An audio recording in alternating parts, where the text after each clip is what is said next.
வணக்கம் இடமலம் நேர்களே, இன்று ஒரு சினிமாவை குறித்து பேசாமல் நாம் கடந்து செல்ல முடியாது என்பதால் இன்று நாம் இந்த கோட் திரைப்படத்தை பற்றி தான் பேச போகிறோம். எல்லாருமே வந்து ரிவ்யூ பண்ணுவாங்க, படத்தை பார்த்து நிறைய விஷயங்கள் வந்து சொல்லியிருப்பாங்க, நல்லது கெட்டது அப்படின்னு. ஆனால் இந்த படம் ரிலீஸ் ஆகிறதுக்கு முன்னாடி நடந்த விஷயங்கள், அதாவது இன்றைக்கி ஃபுல்லாக ஆஸ் வி ஆர் ஸ்பீக்கிங் நடந்துட்டு இருக்க விஷயங்கள் பற்றி தான் வந்து ஹரிஷ் கூட வந்து ஒரு டிஸ்கஷன் வச்சுக்கலான்னு இருக்கோம். ஸோ ஃபர்ஸ்ட் ஹரிஷை வெல்கம் பண்ணிடலாம். வணக்கம் ஹரிஷ். இப்போது இந்த கோட் ஸ்கேம்னு ஏன் தெரியுமா போட்டிருக்கோம் டைட்டிலில்? உடனே எல்லாருமே வந்து விஜய் மேலே இருக்கிற வன்மத்தில் வந்து இந்த படத்துக்கு மட்டும் தூக்கிட்டு வந்துட்டாங்க போகிறோம் அப்படின்னு சொல்லுவாங்க. நம்ம பேச போகிற விஷயம் வந்து பார்த்திங்கன்னா பெரிய நடிகர்களோட எல்லா படத்துக்குமே நடந்துகிட்டே இருக்க ஒரு விஷயம் தான். அது இன்றைக்கி நடக்கிறப்போ வந்து ஏன் ஸ்பெஷலாக பேச வேண்டிய ஒரு அவசியம் இருக்குது அப்படின்னா, இது இடமலம்ல நிறைய அரசியல் தான் வந்து பேசுவோம்.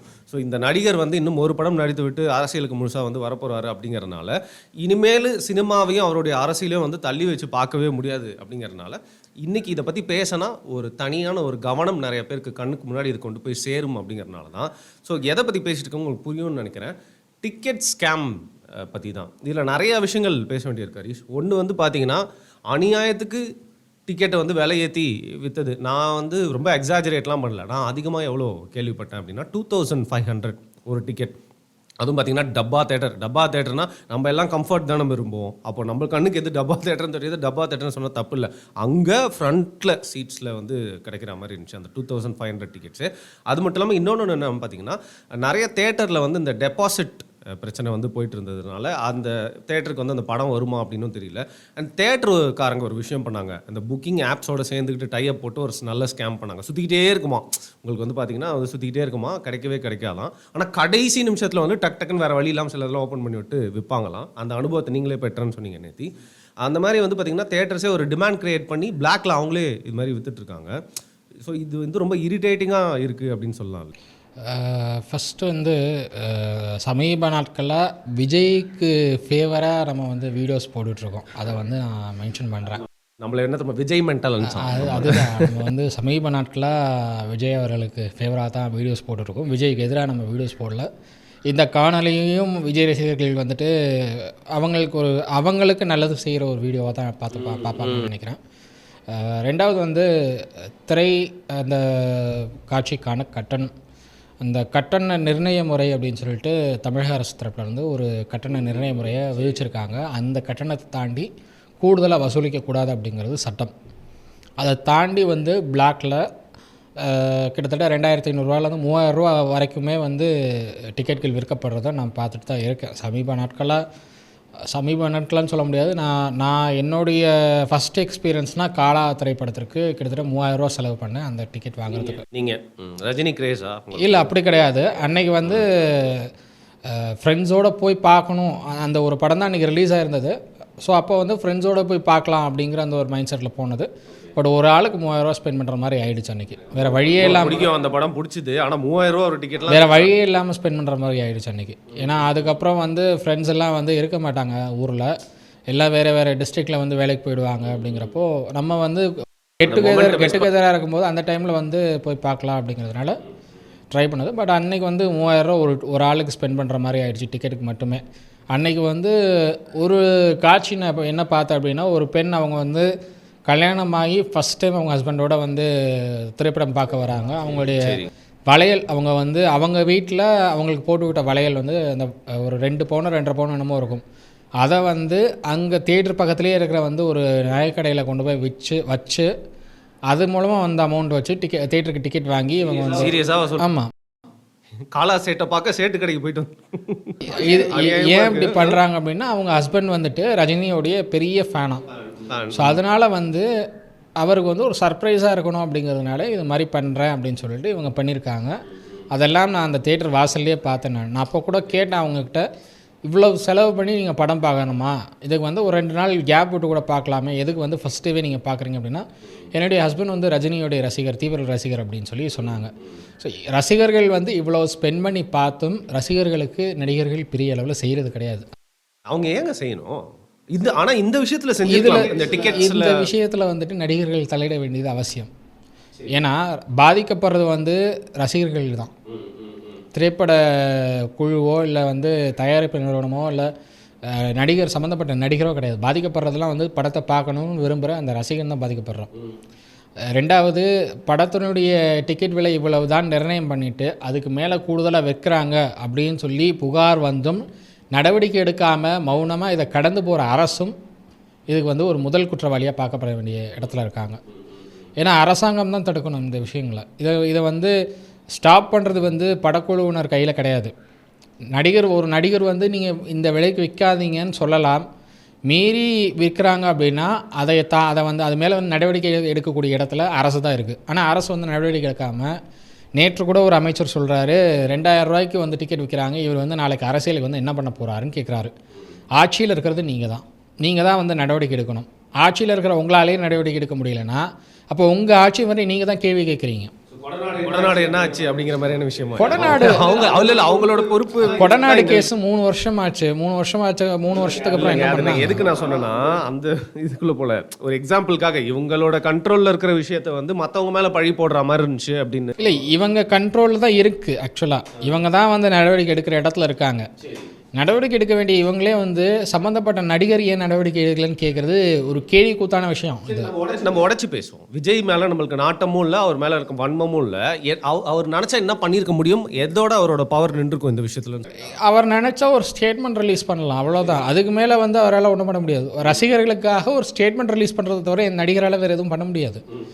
இன்னும் சொல்லப்போனால் நேரடியாக களத்தில் இறங்கி எவ்வளோ டிக்கெட் விற்கிறாங்க, எவ்வளோ ரேட்க்கு விற்கிறாங்க அப்படின்னு சொல்லிட்டு நேரடியாக களத்தில் இறங்கி பார்க்கலாம். அது விஷால் மாதிரி ஸ்டன் பண்ணுறது அளவுக்குலாம் வந்து ரஜினி அவர்களோ சரி, விஜய் அவர்களோ சரி, அஜித் அவர்களோ சரி களத்தில் இறங்கி பண்ணாங்க அப்படின்னா அவங்களுக்கு இருக்கிற அந்த ஃபேன் கிரேஸில் என்ன மாதிரி சுச்சுவேஷன் கிரியேட் ஆகும்னு சொல்ல முடியாது. புரியுது. ஆனால் இப்போ யாரோட தப்பு இது? இப்போ அரசாங்கம் நடவடிக்கை எடுக்கணும்னு சொல்லிட்டீங்க, பட் விஜயோட பவர் இல்லை, ஸ்டேட்மெண்ட் தான் கொடுக்க முடியும் நீங்கள் சொல்கிறப்போ, அப்போ அந்த பவர் யாருக்கு இருக்குது? தேட்டர் ஓனர்ஸ் தான் இதை பண்ணுறாங்க. தேட்டர் ஓனர்ஸும் அரசும் தான் இதை வந்து கட்டுப்படுத்த முடியும். தேட்டர் ஓனர்ஸ் வந்துட்டு அவங்களுக்கு லாபம் எடுக்கணும் அப்படிங்கிறதுக்காக இந்த வேலைகள்லாம் பண்ணுறாங்க. இந்த வேலைகள்லாம் தேட்டர் ஓனர்ஸோடைய ஒப்புதல் இல்லாமல் நடக்காது. தேட்டர் ஓனர்ஸ் என்ன பண்ணுறாங்கன்னா, ஒரு நாளைக்கு வந்துட்டு இவ்வளோ டிக்கெட்ஸ் விற்கணும் அப்படின்னா அதில் வந்து 70% ஆஃப் டிக்கெட்ஸ் விற்பனை பண்ணிவிட்டு 30% ஆஃப் டிக்கெட்ஸ் அவங்களே பிளாக் பண்ணி வச்சுக்கிறாங்க. நீங்கள் ஆனால் கம்மியாக சொல்கிற மாதிரி இருக்குங்க. அப்படியே மாற்றி இருக்குது. இல்லை 30% ஆஃப் டிக்கெட்ஸை பிளாக் பண்ணி வச்சுக்கிறாங்க. ஓகே, உங்களுக்கு ஸ்பெஷல் ஷோஸ்ன்னு கவர்மெண்ட் அனௌன்ஸ் பண்ண உடனே அந்த 30%ல் ஒரு 5% இதை வந்து டிக்கெட்டை பிளாக் பண்ண டிக்கெட்ஸ் அந்த சீட்ஸை வந்துட்டு ரிமூவ் பண்ணிவிட்டு அதை வந்து ரிமூவ் பண்ணிவிட்டு ஸ்பெஷல் ஷோக்கான டிக்கெட்ஸை வந்து அப்படியே பிளாக் பண்ணி வச்சுக்கிறாங்க. ஸோ அப்போ வந்து அந்த 30% இவங்க ஸ்பெஷல் ஷோ அனௌன்ஸ் பண்ண உடனே 50% ஆகிடுது. 50%க்கு வந்துட்டு நீங்கள் வந்து ஆன்லைனில் புக் பண்ணிக்கலாம். 50% வந்து நீங்கள் கூடுதலாக விலை கொடுத்து தான் வாங்க வேண்டியிருக்கு டிக்கெட்ஸு. அப்படி ஒரு நிலையில் தான் இன்றைக்கி தேட்டர் ஓனர்ஸ் வந்து விற்பனை பண்ணிகிட்டு இருக்காங்க டிக்கெட்ஸை. ஓகே, ஸோ ஒரு டிமாண்ட் அவங்களே ஒரு மாதிரி கிரியேட் பண்ணுறாங்க.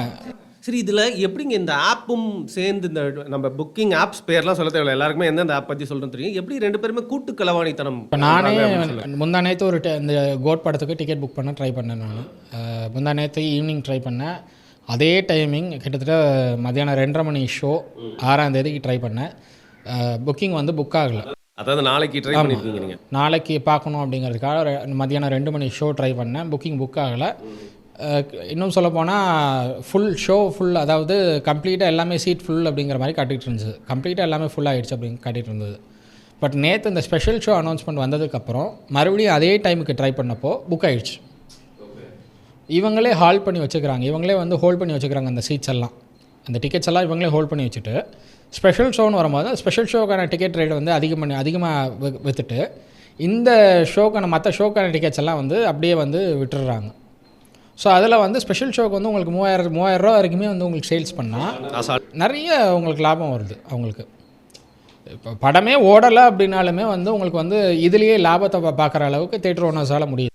ஓகே, ஸோ நெக்ஸ்ட்டாக தான் கேட்கலான்னு இருந்தேன். ஒரு படம் எடுக்கிறாங்க ஹரிஷ், இப்போ இந்த படத்துக்கு ஒரு தோராயமாக ஒரு 100 கோடின்னு வச்சுக்கோம். சும்மா ஒரு 100 கோடி பட்ஜெட்டில் இந்த படம் எடுக்கிறாங்க அப்படின்னா, ஸோ தேட்டருக்கு அதாவது டிஸ்ட்ரிபியூட்டர்ஸ்க்கு மூலியமாக வந்து தேட்டர்ஸ்க்கு வந்து வந்துடுது இது. இப்போது இந்த தேட்டர்ஸில் நீங்கள் சொல்கிற மாதிரி 3000, 2000 இல்லை 1000 கூட வச்சுக்கோங்கப்பா, ரொம்பலாம் ஏற்றி உங்களை மேலே வன்மத்திலலாம் சொல்லலை. அப்படி இருக்கிறப்போ இவங்க ஒரு லாபம்னு ஒன்று காமிப்பாங்க தெரியுமா? இன்னும் இன்றைக்கி நைட்டே வந்துடும், நாளைக்கு வந்துடும், வந்து 1000 கோடி நெருங்கிடுது, ஆன் த வேல இருக்கிறது அப்படின்னு சொல்லிட்டு. ஸோ எப்படி இந்த கணக்கு வந்து வரும்? இவங்க விற்ற இந்த எக்ஸ்ட்ரா மணிலாம் என்ன கணக்கில் போகும்? எக்ஸ்ட்ரா மணியெல்லாம் கணக்கிலே கட்ட மாட்டாங்க. தேட்டருக்கு வந்து என்ன காஸ்ட்டில் டிக்கெட் விற்பனை ரேட் போடுறாங்களோ அந்த ரேட்டுக்கான வசூல் மட்டும் தான் காட்டுவாங்க. அப்போ ஏய்ப்பு தான். ஆமாம், கண்டிப்பாக. வரி ஏய்ப்பு இதெல்லாம் இதை வந்து கவனிக்க வேண்டிய இடத்துல அரசாங்கம் தான் இருக்குது. கவர்மெண்ட் இதை கண்டுக்கலைன்னா வேறு யாரும் ஒன்றும் பண்ண முடியாது. ஆனால் கேள்வி கேட்குறாரு, அமைச்சர் தான் கேள்வி கேட்குறாரு, நடிகர் இதில் என்ன பண்ணார் நீங்கள் தான் பார்க்கணும். அமைச்சர் வந்து அமைச்சர் தான் பார்க்க வேண்டிய இடத்துல இருக்கார். இந்த விஷயத்தை வரி ஏய்ப்பு பண்ணுறாங்களா, கூடுதல் ரேட்டுக்கு விற்கிறாங்களா, நம்ம ஒரு ரேட் போட்டிருக்கோம் கவர்மெண்ட் சைட்லேருந்து, அந்த ரேட்டை வந்து தாண்டி கூடுதலான விலைக்கு விற்கப்படுதா டிக்கெட்டுங்கிறதெல்லாம் பார்க்க வேண்டிய இடத்துல அரசும் அரசு அதிகாரிகளும் தான் இருக்காங்க. அரசு செயல்பட்டால் தான் அரசு அதிகாரிகளால் செயல்பட முடியும். அவங்க எவ்வளோ ரேட்டுக்கு வேணால் விற்றா என்னங்கிற ரேஞ்சுக்கு நீங்கள் வந்து அரசியல் பண்ணிட்டு போனீங்கன்னா அரசு அதிகாரிகளால் ஒன்றும் பண்ண. ஓகே. ஃபர்ஸ்ட்லாம் வந்து தியேட்டருக்கு வெளில வந்து பார்த்தீங்கன்னா, பிளாக்ல விக்கிறவங்கன்னே இருப்பாங்க. இப்பயும் இருக்காங்க. பட் ரொம்ப கம்மி ஆயிட்டாங்க. ஆனா கம்மி ஆயிட்டாங்கன்னு சொல்றத விட உருமாறிட்டாங்கன்னு சொல்லலாம். அவங்கள ஃபர்ஸ்ட்லாம் பார்த்தா ஈஸியா கண்டடைஞ்சிரலாம். இப்போ அப்படி இல்லங்க. இப்போ சிஎஸ்கே மேட்ச் நடக்குதுன்னா வெளியே நின்னே வந்து ஒரு டிக்கெட் ரூ. 1000 டிக்கெட் ரூ. 10,000 விக்கிறவங்க கூட இருக்காங்க. எல்லா இடத்துலயும் நடக்குது அது. ஸோ இப்போ இருக்கிற சூழ்நிலையில இந்த ஆப், தியேட்டர் ஓனர்ஸ் 3வது நபருக்குலாம் இந்த பிளாக்ல பிளாக் பண்ணி வாங்கி வித்துட்டு அந்த காசை தியேட்டருக்கு தரவங்க அப்படின்ற ஒரு கேரக்டர். 25% கமிஷன், 75% லாபம் தியேட்டருக்கு. அந்த பிளாக் டிக்கெட் விற்கிறவங்களுக்கு 25% கமிஷன், தியேட்டருக்கு வந்து 75% லாபம். இதுதான் வந்து அவங்க பங்கு போட்டு பண்ணுறது. அண்டர்ஸ்டாண்டிங் இதுதான் அண்டர்ஸ்டாண்டிங்கு. இதை இப்படி தான் பண்ணிகிட்ருக்காங்க. இதை கவனிக்க வேண்டியது அரசு தான். நியாயமாக சொல்லணும் அப்படின்னா இதை வந்து கவனிக்க வேண்டிய இடத்துல அரசு தான் இருக்குது. அரசு செயல்படணும். அரசு செயல்பட்டால் மட்டும்தான் இந்த மாதிரி விஷயங்கள் நிறுத்த முடியும். இதெல்லாம் நிறுத்தாமல் வந்து நீங்கள் வந்து ஒரு படத்தை வந்து ரிலீஸ் பண்ணி அதை வந்து பெரிய சக்ஸஸ் பண்ணுறதெல்லாம் பெரிய விஷயமே இல்லை. இதை ஸ்டாப் பண்ணால் தான் உங்களுக்கு வந்து அது பெரிய சக்ஸஸ். ஃபைன். இப்போ இன்னொரு விஷயம் கேட்கணும் அப்படின்னா, இப்போ மற்ற நேரங்கள்லாம் என்ன சொல்லுவாங்க, தியேட்டருக்குலாம் இப்போ யாரும் வரதே இல்லை, நாங்களே வந்து 4 பேர் வச்சு ஓட்டிகிட்டு இருக்கோம், அந்த பஞ்சப்பாட்டு பாடிட்டு அந்த கஷ்டத்தை மாதிரி காட்டிட்டு இதெல்லாம் நிவர்த்தி பண்ணுற மாதிரி இந்த இடத்துல ஒரு லாபத்தை பார்த்துடுறாங்களோ இந்த ஃபர்ஸ்ட் 4 days அப்படின்னு வச்சு அந்த வீக்கெண்ட். ஃபஸ்ட்டு ஒரு வீக் வந்து ஒரு பெரிய நடிகருடைய படம் வருது அப்படின்னா ஃபஸ்ட் வீக் ஃபுல்லாகவே வந்துட்டு இவங்களுக்கு பெரிய லாபம் கிடைக்கும் தியேட்டர் ஓனர்ஸ்க்கெல்லாம். அதில் எடுத்துருவாங்க. அதான் அவங்க வந்து வசூல் பண்ணிக்கிறாங்க. அவங்க வந்து கூடுதலான ரேட்டுக்கு டிக்கெட் விற்று அதை வசூல் பண்ணிக்கிறாங்க. 25% கமிஷன் போக 75% வந்து இவங்களுக்கு லாபம் வருதுன்னா அதில் வந்து 50% வரைக்கும் தான் வந்து இவங்க வந்து கணக்கே காட்டுவாங்க. இவங்க 25% இவங்களுடைய லாபமாக வந்து தனியாக எடுத்துக்கிறாங்க. 50% தான் கணக்கே காட்டப்படுது. அப்போ அந்த 25% அமௌண்ட் எங்கே போகுதுங்கிற கேள்வி வருது இல்லை. அந்த 25% வந்து ஏன் அவங்க கணக்காட்டாமல் இருக்காங்கங்கிறது கவனிக்கணும். கவனிக்கணும். அது கவர்மெண்ட் கவனிக்க வேண்டிய இடத்துல தான் இருக்காங்க. அந்த 25% அமௌண்ட் எங்கே போச்சுங்கிறத இவங்க சொல்லணும்.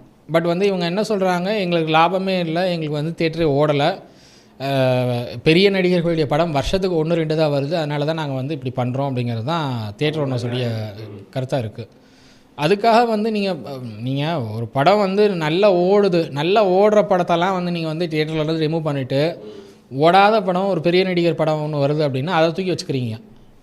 உங்களுடைய தப்பு தான். நிறைய சின்ன பட்ஜெட் படம்லாம் வருது, தியேட்டரே இல்லாமல் நிற்கிறாங்க. இப்போ சின்ன பட்ஜெட்டில் படம் பண்ண பல ப்ரொடியூசர்ஸ் வந்து தியேட்டரே இல்லாமல் இன்றைக்கும் ஸ்ட்ரகிள் பண்ணிகிட்ருக்காங்க. கருணாஸ் அவர்கள் சம்மந்தப்பட்ட 3 படங்கள் இன்றைக்குமே வந்து ரிலீஸ் பண்ண முடியாமல் இருக்குது. ஒரு படம் 4 வருஷமாக பெண்டிங்லேயே கிடக்குது தியேட்டர் கிடைக்காம. அது எவ்வளவு நல்ல ஸ்கிரிப்ட், எவ்வளவு நல்ல ஸ்க்ரீன் பிளேவோடு ஒர்க் பண்ணாலுமே இந்த மாதிரியான படங்களுக்கெல்லாம் நீங்கள் வந்து தியேட்டரை ஒதுக்காமல் நீங்கள் வந்து பெரிய பட்ஜெட் படத்துக்கு தான் நாங்கள் தியேட்டர் ஒதுக்குவோன்னு நீங்கள் பண்ணுறதுனால தான் உங்களால் வந்து பெரிய அளவு லாபம் பார்க்க முடியாமல் போயிடுது. அந்த டைமில் அந்த லாபம் பார்க்க முடியாத நீங்கள் அந்த லாபம் பார்க்க முடியாத காலத்தை வந்து நீங்கள் எப்படி ஈடுகட்டுறீங்கன்னா, இந்த மாதிரி பெரிய படம் வரும்போது கூடுதலாக டிக்கெட் விற்பனை பண்ணிவிட்டு அந்த அமௌண்ட்டை வச்சு நீங்கள் வந்து லாபம் பார்த்துட்ருக்கீங்க. ஒரு ஸ்கேமை போட்டுடுறது. இது வந்து ரொம்ப பெரிய தவறு. இது சட்டவிரோதம். இது ஆக்சுவலாக நீங்கள் ஃபஸ்ட்டு சொன்னீங்க, இதெல்லாம் கடைசியிலன்றது முதன்மை யாருக்கு பாதிப்பு ஏற்படுதுன்னா பொதுமக்கள்னு சொல்கிறவங்கலாம் இல்லை, விஜய் ஃபேன்ஸ், இது ரசிகர்கள் தான் முதல்ல பாதிக்கப்படுறாங்க. தொண்டர்களை தான் பாதிக்குது. ரசிகர்களை தான் பாதிக்குது. ரசிகர்கள் இன்னும் சொல்ல போனால் அவருடைய தொண்டர்களை தான் பாதிக்குது. இது வந்து விஜய் அவர்கள் இதை கவனத்தில் எடுத்துக்கணும். இதை வந்து அவர் வந்து ஃபஸ்ட்டு ப்ரிஃபரன்ஸ் இது கொடுத்து மேபி அவர் பாலிடிக்ஸ்க்கு வராருங்கிறப்போ இனிமே திரைத்துறையில் இது மாதிரியான சம்பவங்கள் நடக்காமல் இருக்கிறதுக்கு ஏதாவது திட்டம் வகுக்கிறாரா அப்படின்னு பார்க்கணும். ஏன்னா ஏற்கனவே சினிமாவிலேருந்து இன்றைக்கி வந்து அமைச்சராக இருக்கார் ஒருத்தர். அவரால் சினிமா பைரசியை வந்து ஒழிக்க முடியும் அவர் நினச்சா. பட் அதுக்கான எந்த திட்டத்தையும் அவர் வகுத்த மாதிரி தெரியல. ஆனால் மொத்த சினிமா இண்டஸ்ட்ரியும் அவருடைய குடும்ப கட்டுப்பாட்டில் தான் இருக்குது. இன்றைக்கும்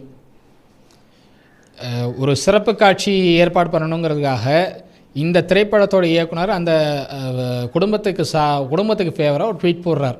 இயக்குனர் மட்டும் இல்லை, ப்ரொடியூசர். ஆமாம்.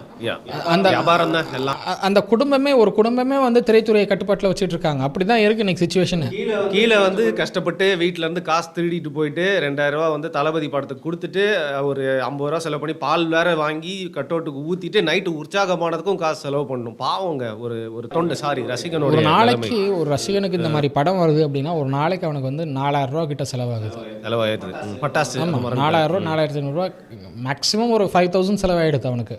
இந்த 5000 அவன் வந்து அந்த மந்த்துக்கு அவன் எவ்வளவு மற்ற விஷயத்துக்கெல்லாம் செலவு பண்ண வேண்டியிருக்கும், அதெல்லாம் வந்து இந்த 5000லேயே போயிடுது அப்படின்னா அவனுக்கு செலவு பண்ணுறதுக்கு எங்கே இருக்குது அதுக்கப்புறம்? இதில் என்னன்னு பார்த்தீங்கன்னா நிறைய இடத்துல போக்குவரத்துக்கு இடையூறாக இருந்தது. அரசியல் மயப்படுத்த போகிறேன் அப்படின்னு சொல்லிட்டு அதுவும் நீங்கள் வந்து படம் ரிலீஸ் பண்ணுறது வந்துட்டு மந்த் எண்டில் பண்ணால் கூட ப்ராப்ளம் இருக்காது. மந்த் ஸ்டார்டிங்கில் பண்ணுறீங்க.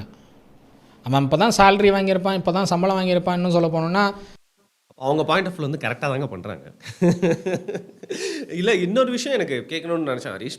இப்போது மாநாட்டுக்கு வந்து தொந்தரவு கொடுத்துட்ருக்காங்க திமுக அப்படிங்கிற மாதிரி நிறைய செய்திகள்லாம் நம்ம வந்து கேட்டுட்ருக்கோம். ஆனால் இந்த படத்துக்கு வந்து பார்த்திங்கன்னா கரெக்டாக அவங்க வந்து கரெக்டாக வந்துடணும், நம்ம மேலே எந்த பழியும் வந்துடக்கூடாது அப்படிங்கிறதுல ரொம்ப பார்த்து பக்குவமாக செயல்பட்ட மாதிரி இருக்குது. ஏன்னா நேற்று வரைக்கும் பார்த்திங்கன்னா ஸ்பெஷல் ஷோக்கு வந்து அனுமதி தரலான்னு பேசிகிட்டு இருக்காங்கன்னு சொன்னாங்க. கடைசியில் தந்துட்டாங்க. படம் ரிலீஸ் ஆகிறதுக்கு எந்த ஒரு பிரச்சனையும் பண்ணல. படம் ரிலீஸும் ஆயிடுச்சு, இப்போ ஓடிட்டுருக்கு. ஸோ திமுக இல்லை ஸ்பெஷல் ஷோ நீங்கள் வந்து ஸ்பெஷல் ஷோ கேட்டிருக்காங்க. ஸ்பெஷல் ஷோ கேட்டதுக்கு ஸ்பெஷல் ஷோ அலோவ் பண்ணுறதுக்கு டிஸ்கஸ் பண்ணிகிட்ருக்கோம் அப்படின்னு சொல்லிட்டு இருந்த டைம்லேயே வெங்கட் பிரபு அவர்கள் ஒரு ட்வீட் போடுறாரு. டெஸ்லா இயக்குனரோட முதல்வர் ஸ்டாலின் வந்து இருக்கிற மாதிரி ஒரு பிக்சர் வந்து போட்டுட்டு இது நடந்தால் மகிழ்ச்சி அப்படிங்கிறார். டெஸ்லா நிறுவனத்துக்கு வந்து அனுமதி கொடுக்க வேண்டிய இடத்துல மத்திய அரசு தான் இருக்குது. மத்திய அரசு ஒரு ஸ்பெஷல் ஆக்ட் போட்டு அவங்க அலோவ் பண்ணால் மட்டும்தான் டெஸ்லாவால் இந்தியாவுக்குள்ளேயும் நுழைய முடியும். அவங்க அதுக்கான ஏற்பாடுகள் பண்ணிகிட்ருக்காங்க. டெஸ்லாவுக்கு வந்து ஸ்டார்லிங்க் வந்துட்டு ஸ்டார்லிங்கோடைய டெலிகாம் இதுக்கு வந்து சர்வீஸ்க்கு வந்துட்டு அவங்க வந்து ஏற்பாடு பண்ணிகிட்ருக்காங்க சென்ட்ரல் கவர்மெண்ட். ஸோ அப்படி தான் அவங்க டெஸ்லாவை கொண்டு வரணும்னு பார்க்குறாங்க இந்தியாவுக்குள்ளே சென்ட்ரல் கவர்மெண்ட். இதில் வந்து சிஎம் ஸ்டாலினுக்கு எந்த விதமான இதுவுமே இல்லை, ரோலுமே கிடையாது, பங்கும் இல்லை. இவர் வந்து இன்னும் சொல்லப்போனால் இபிஎஸ் அவர்கள் டெஸ்லாவுடைய நிறுவனத்திற்கு நேரடியாக போய் அந்த விசிட்லாம் பண்ணியிருக்காரு சிஎம்மாக இருந்தப்போ. அப்போல்லாம் வந்து டெஸ்லா நிறுவனம் இங்கே வந்தால் நல்லாயிருக்கும்னு இதே வெங்கட் பிரபு அவர்கள் எந்த ட்வீட்டுமே போடல. ஆனால் இன்றைக்கி போடுறதுக்கான காரணம் நீங்கள் அந்த ட்வீட் போட்டால் தான் ஸ்பெஷல் ஷோக்கு அலோவ் பண்ண முடியுங்கிற அந்த ஒரு சுச்சுவேஷனை கொண்டு. ஸோ இது வந்து உண்மையாக இருந்தாலும் நீங்கள் வந்து நிறைய அதிமுக ஆதரவாக பேசுகிறீங்க அப்படிங்கிறனால என்னை வந்து முழுசாக வந்து ஏற்றுக்க முடியல. இன்னொரு விஷயம் ஹரிஷ், இதில் வந்து பார்த்தீங்கன்னா இப்போது இந்த படம் வந்து பல இடங்களில் ரிலீஸ் ஆகலை அப்படிங்கிற மாதிரிலாம் கேள்விப்பட்டேன். உண்மையாக அதுக்கு என்ன? திண்டுக்கல்லில் 8 தியேட்டர்லேயும் ரிலீஸ் ஆகலை இன்றைக்கி படம். அது வந்து கம்ப்ளீட்டாக அவங்க டிஸ்ட்ரிபியூட்டர்ஸ்குள்ளே இருக்கிற பிரச்சனைகளால் ரிலீஸ் பண்ண முடியல அப்படின்னு சொல்லி தியேட்டர் ஓனர்ஸே ரொம்ப வருத்தப்படுறாங்க. கொண்டாடப்பட வேண்டிய ஒரு நேரத்தில் வந்து நம்ம கொண்டாட முடியாத நிலையில் இருக்கோம் அப்படின்னு சொல்லிட்டு தியேட்டர் ஓனர்ஸே ட்விட்டரில் வந்து ப்ரொடியூசரை டேக் பண்ணிலாம் போட்டுட்ருந்தாங்க. நீங்கள் வந்து வேறு டிஸ்ட்ரிபியூட்டர் பார்த்துருக்கணும் அப்படின்னு சொல்லி அவங்களே வந்து டேக் பண்ணி ட்வீட்ஸ் போட்டுட்ருந்தாங்க.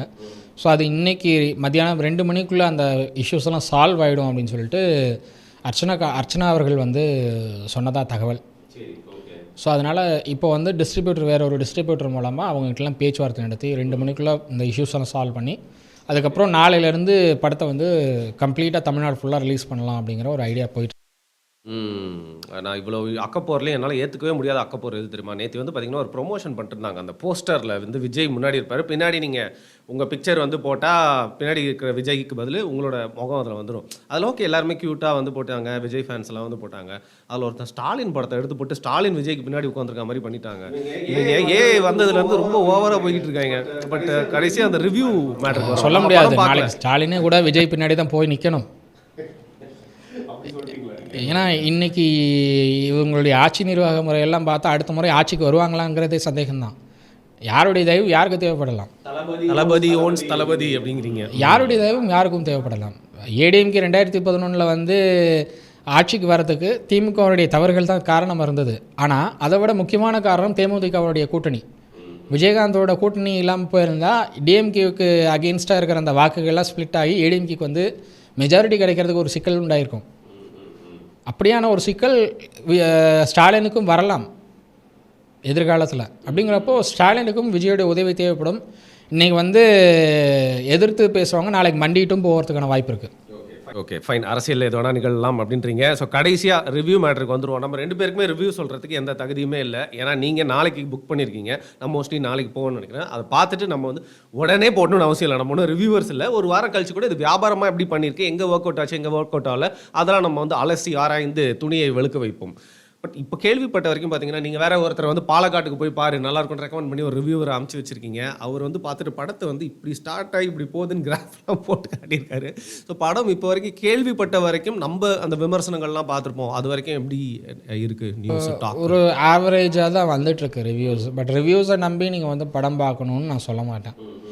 ஏன்னா என்றைக்குமே வந்து ரிவ்யூஸை நம்பி படம் பார்க்கக்கூடாது அப்படிங்கிறது தான் என்னுடைய மைண்ட் செட்டு.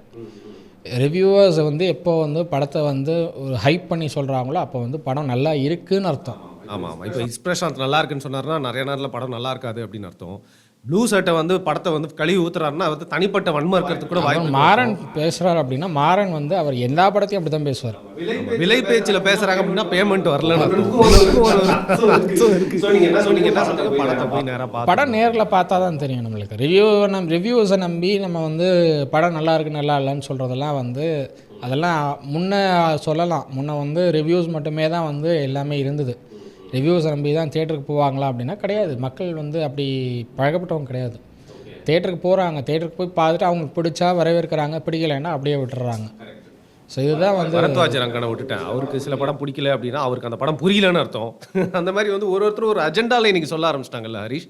எனிவே நாளைக்கு நம்ம போயிட்டு பார்த்துட்டு இந்த படத்தை பற்றி வந்து ஹானஸ்ட்டாக நம்ம வந்து சொல்லலாம். ஏன்னா நான் வந்து ஒரு அனில், எனக்கு வந்து இன்னும் 2 படம் தான் விஜய் நடிப்பார் அப்படிங்கிறனால போயிட்டு வந்து புல்லரிப்புக்காக வெயிட் தான் பண்ணிட்டு இருக்கேன். நான் விஜயகாந்த் சாரோடைய பெரிய ஃபேன்.